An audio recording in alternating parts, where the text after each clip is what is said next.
We know that being healthy requires much more than just having access to good medical care.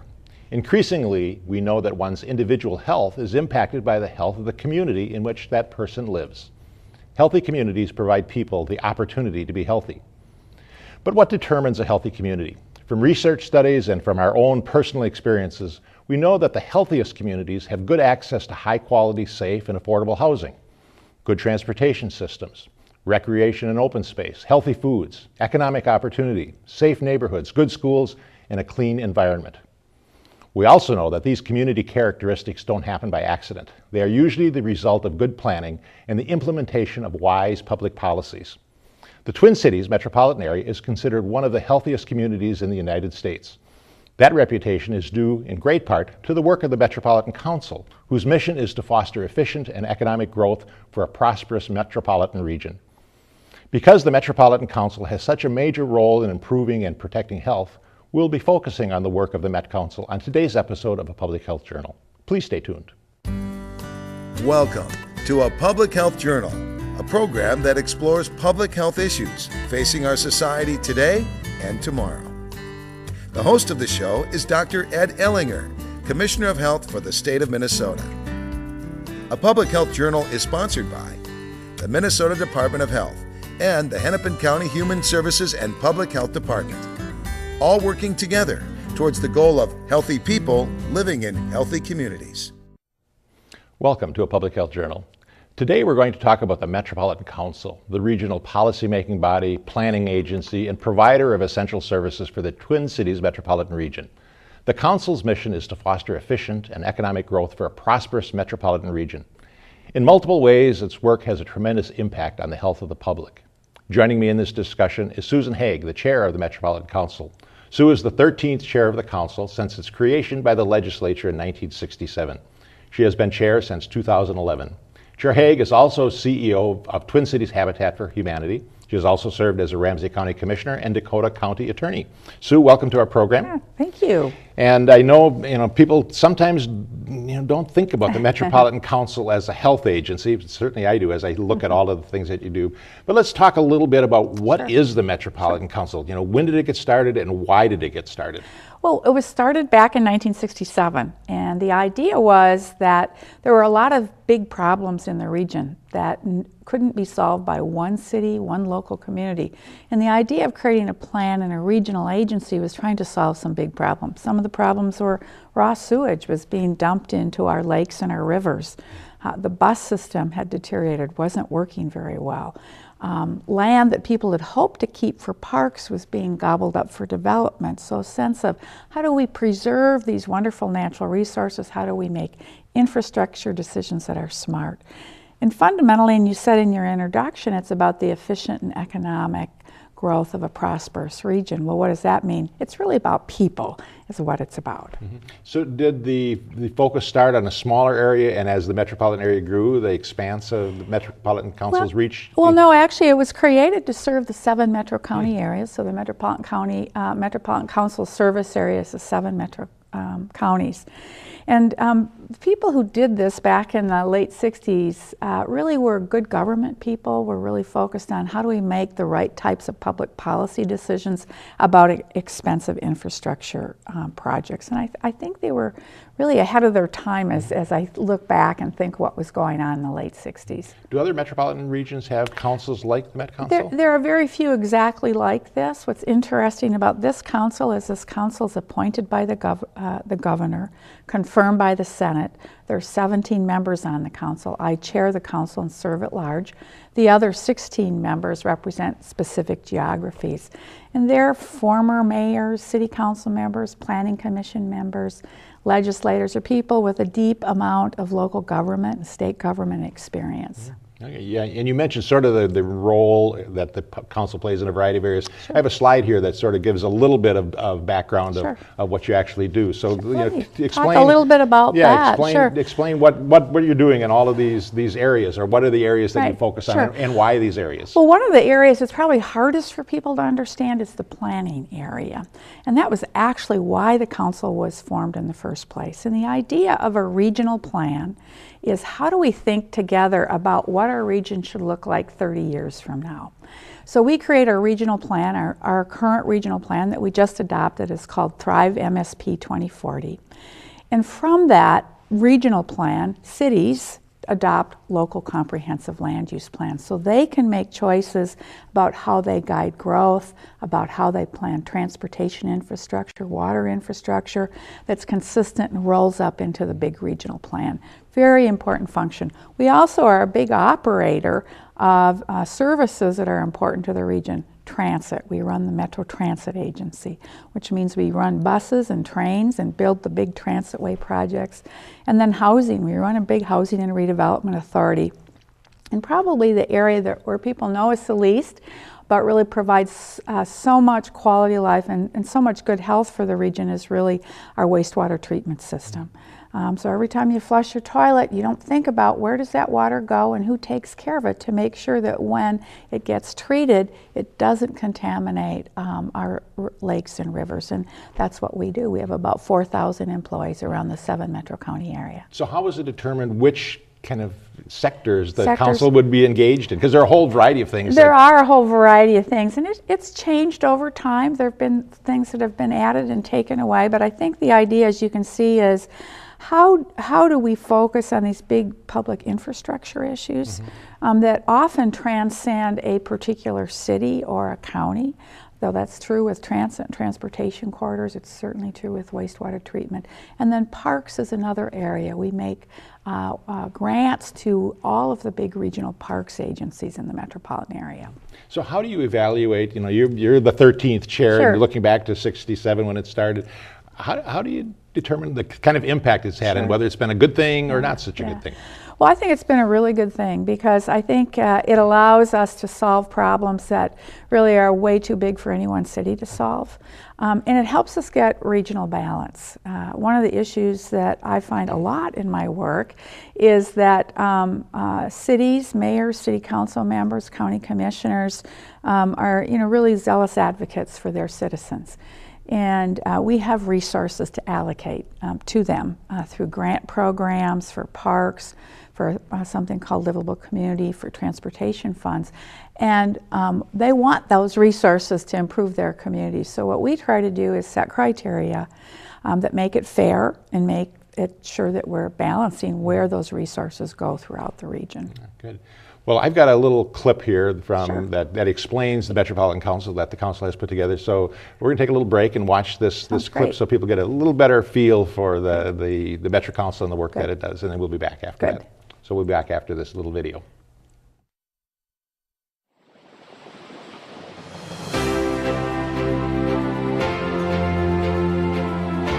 A place is a home because people come together as a community, because I know the people across the street, because I know the people down the block. Home is it's a way of life also. It's a love that you feel where you are, I have family, they visit me all the time. I just love the Twin Cities area. I've traveled, I've been to a lot of other big cities, and there's just something about the feel and the people. And in terms of business in this area, we are exceptionally fortunate to have the headquarters of many national successful companies, members of the Fortune 100, even the Fortune 50 here in town. Well, we also have a very thriving small business community. That community also supports a very vibrant cultural area that focuses on arts and music and theater. So when you put all of that together, plus an educated workforce and a very strong work ethic, we have a pretty ideal situation. You feel like you're a part of something, that you're helping build it? Obviously the work that the council does around transit is, really integral to creating a future where we're not as dependent on oil and, have a much more multifaceted way of helping people access the city. I like to take transit because it's just so easy and convenient. Like, I get a little nap in the morning on my way to work, and on the way home I can check some emails and kind of wrap up work. Transit options for the people we serve are critical. The majority of the people served by Opportunity Partners do not own or operate their own vehicles. Central to our mission is helping people find work and finding that work out in the community. And without transportation and without options there, we really put people at a disadvantage. I think that we have a really vibrant economy, but the issue that we've had is that we've had some gaps there in transportation. I think if we had a world-class transportation system, we could just make that community, the business community, and neighborhoods even better. I believe stable housing is important to achieve all of this, because if you can know that you have a place to live all the time, you don't have to worry where you're going to sleep at night or where you're going to eat your next meal at. At least you know you have a roof over your head. It's important to have clean water and have our water clean because we know that it goes back into the river, that we get our water from the river in Minneapolis here. And so we are always thinking about what's good for our health because we drink water, but also what's good for our environment too, because this is where our kids play and swim. My hopes and dreams for my family, my kids especially, is that they will never have to worry. I like them to have fair housing. I'd like them to have a decent living. We'd like to think that they're going to be living in a region that's, well, with cleaner air and cleaner water, with more options for them to travel around, to ride their bikes, to take the bus or take the train, and more places to visit and learn about more people and cultures that aren't like them without really having to go that far, just outside their doorsteps. My vision for Minneapolis-St. Paul metro area is a place where there's a really thriving local economy.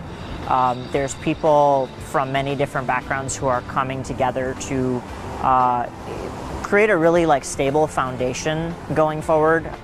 My vision for 30 years from now is that it still retains a lot of what it has, a lot of the green spaces in the parks, but it's better. We have more transit, more light rails coming down south and going east and going west, but there are more parks and more bike trails and more walkways. I just don't think that there's any other better place. No matter what, I think that my heart would always come home to Minnesota and to the Twin Cities.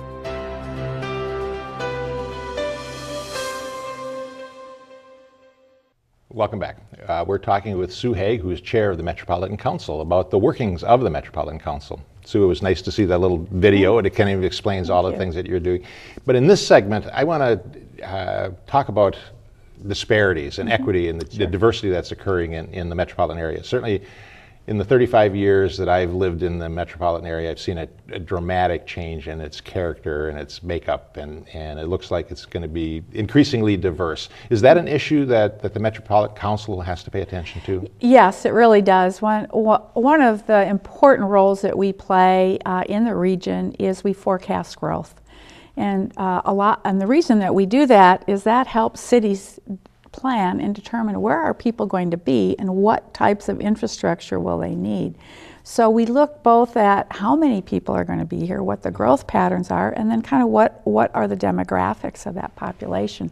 And what we found is that we are changing so quickly. We are projecting that by the year 2040, in the next 30-year cycle, 40% of our population will be people of color. Actually, I have a slide that kind of puts this on, so Right. we can put Yeah, that up good. while you're talking about some of that changing diversity. And what's really interesting to me about it is today that's only 23% of our population. So we can see that though we've grown and changed a lot over time, we're going to change more rapidly as we think of these next 3 decades. So why is that important?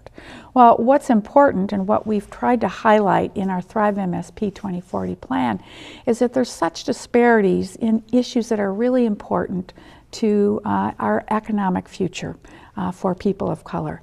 We have lower high school graduation rates. We have lower home ownership rates. We know that more people of color live in poverty.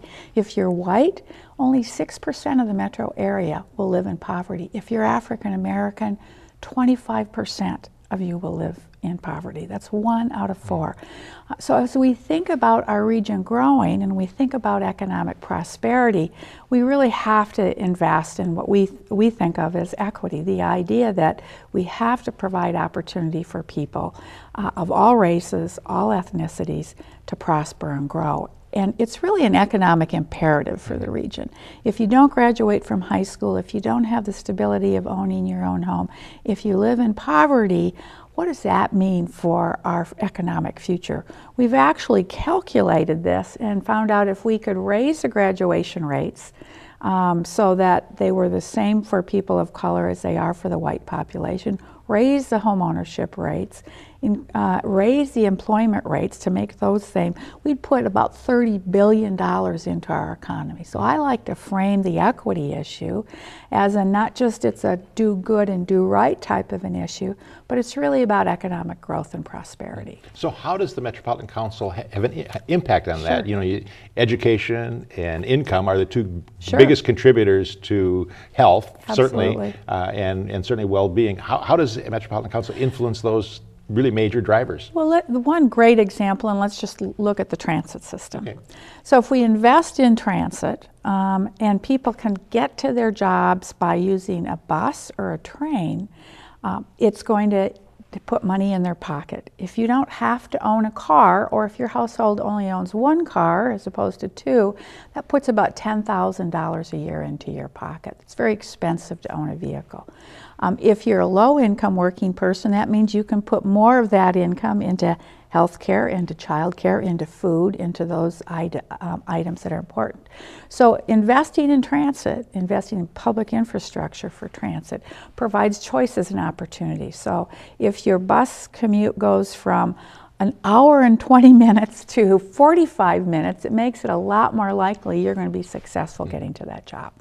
So how do you get input from these diverse communities that come from all over the world? I mean, not only they're a minority population, but they're from all over the world, with different languages, different cultures, different ideas of what government should do, what community living is all about. How do you get their input into your planning processes? Well, we've worked really hard to change and listen and involve people in decision making. And I'm really proud of that work. We have more to do. It's not perfect, but this past 2 years, as we've been developing Thrive MSP, and as we're developing the policy plans that flow from that actually allocate the resources, we've worked very hard to get underrepresented communities at the table telling us what do they want, what do they need.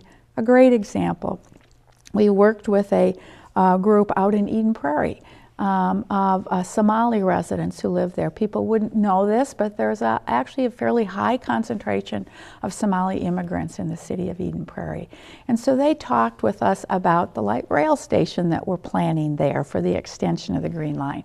What is it they want? Well, they really told us they want access to jobs. And as they were trying to figure out how to design that station, they had a lot of input into how that should be done.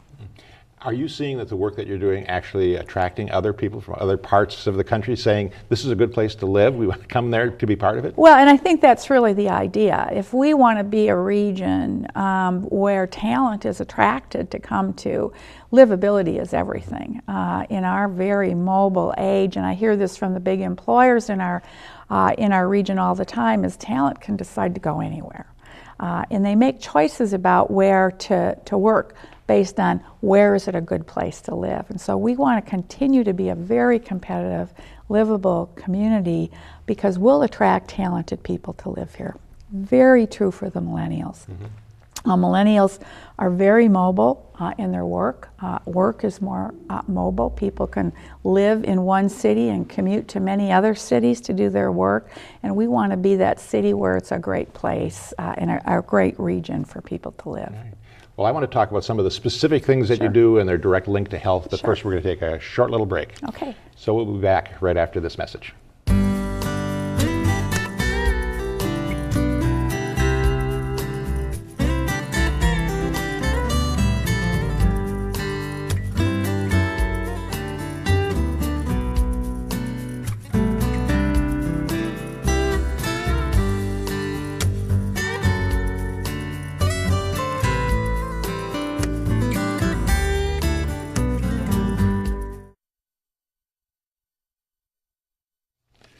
Welcome back.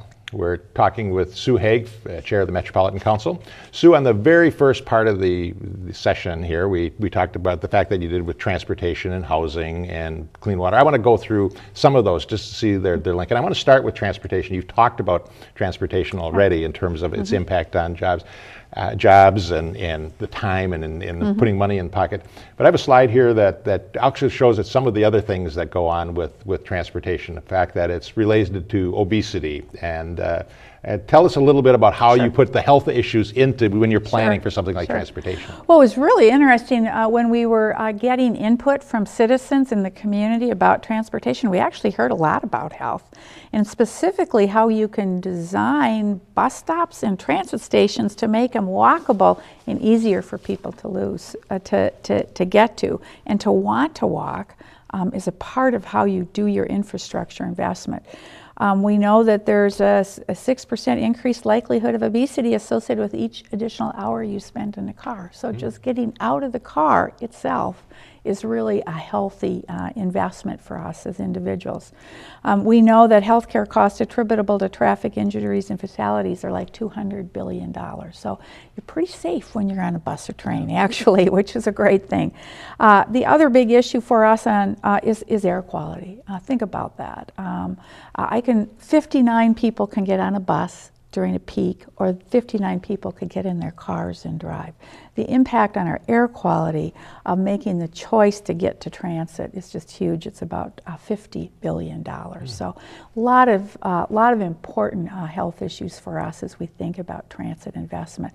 People don't always think about that when we're having the public debate about it, but they're actually very, very important issues. So as you think about obesity, its impact on us, I think it's, you know this better than I, it's like the major health issues, isn't it? It leads to diabetes and one of our major health problems. And so I think in ways that people wouldn't really think, investing in buses and trains is really a health investment. So when you have these conversations, you know, we've recently had talk about light rail coming from Eden Prairie into downtown Minneapolis.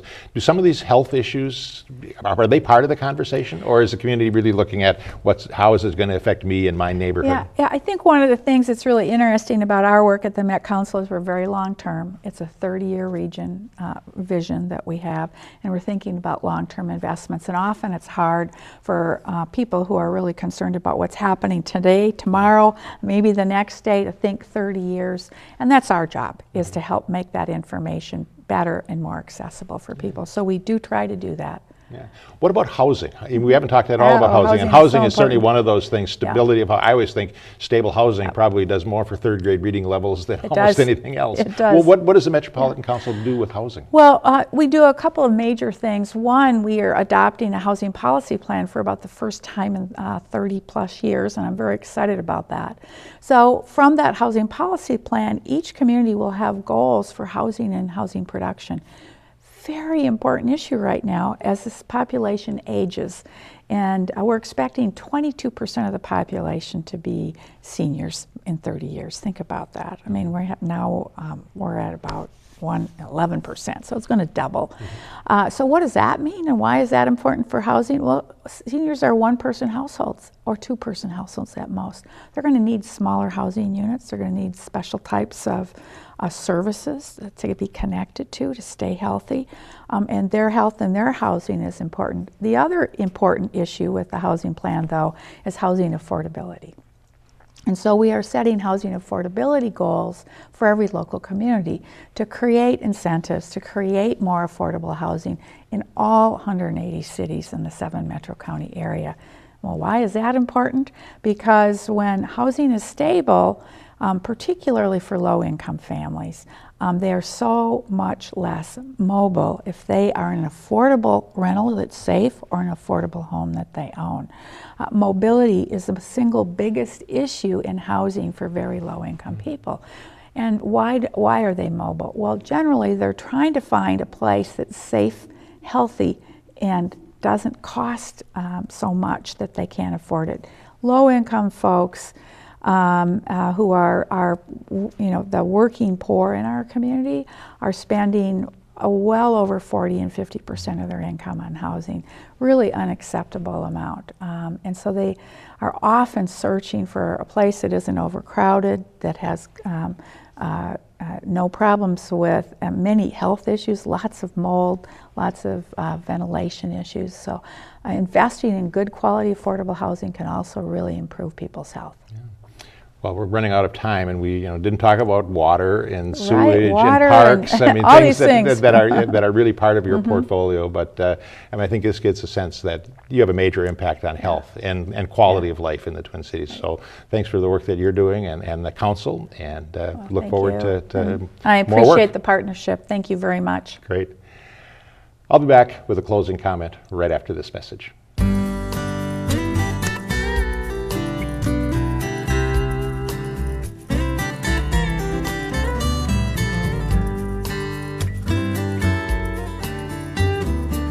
So who's going to do what? I'll pack the dead batteries. Great. I'll only put what I don't need into a duffel bag. Perfect. That's totally unhelpful. No problem. Meanwhile, I will try to comfort everyone by speaking in a calm voice. And who is going to handle supplies? I can forget to do a list for us. Thanks, pal. We couldn't be any less prepared. I'm proud of you guys. Talk to your kids about who to call, where to meet, what to pack. Visit ready.gov/kids for tips and information.